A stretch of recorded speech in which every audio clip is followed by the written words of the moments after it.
For more on the Paris Air Show, we turn to Einar Tangen in Beijing. He's a senior fellow at the Taihe Institute and the founder of the Asia Narratives Substack. Einar, great having you for a second. What trends or opportunities caught your attention at the Paris Air Show? Well, Diego, let's just talk a little bit about the highs and lows. I mean, the highs, definitely Airbus came out of this very well, lots of orders. Embraer also picked up a bunch. Boeing, not so well, nor did the Israeli. Basically, their whole area was shut down. But in between was China. Significantly increased its presence, showcased its growing aerospace capabilities. The number of Chinese companies went from 29 in 2023 to 76 this year. So it kind of created an informal Chinese country pavilion. And you had showings by both Chinese Aviation Industry Corporation, AVIC, which prominently displayed the J-10CE, a jet fighter. A lot of people are interested in this since what's happened in Pakistan and India.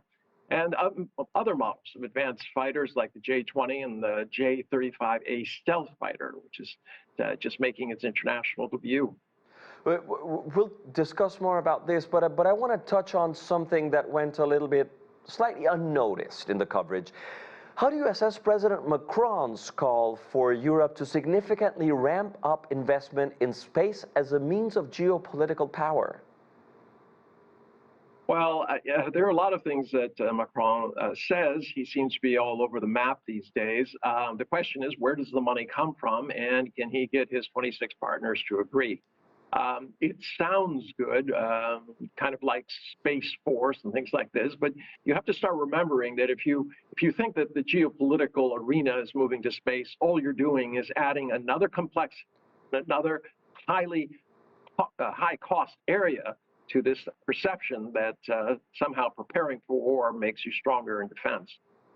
And let's talk about the star of the show, the China's C929 jet. What are the implications of COMAC's move to use Western supplies for its C929 wide-body jet?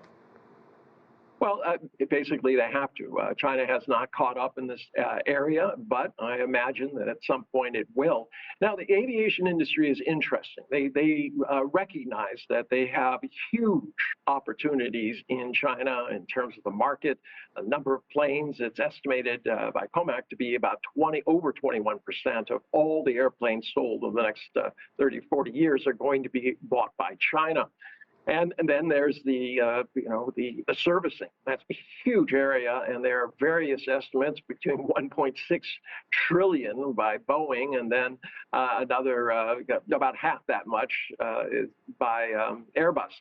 So there are a lot of opportunities. The question is supply chain, and right so far they've been able to kind of avoid the big issue. The question is, does the U.S. try to use this as a pressure point?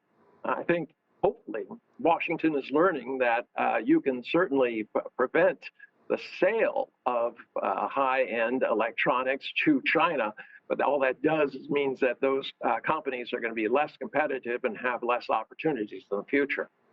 And China's J-10C fighter jet and the J-35A made their international debuts as well in this show.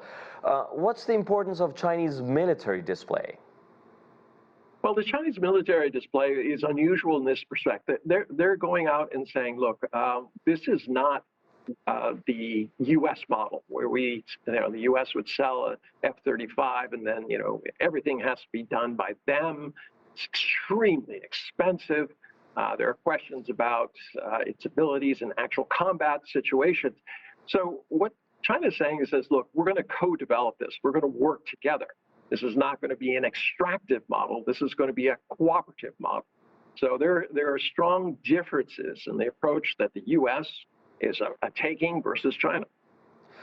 Einar Tangen, thank you for your time and insights. Thank you.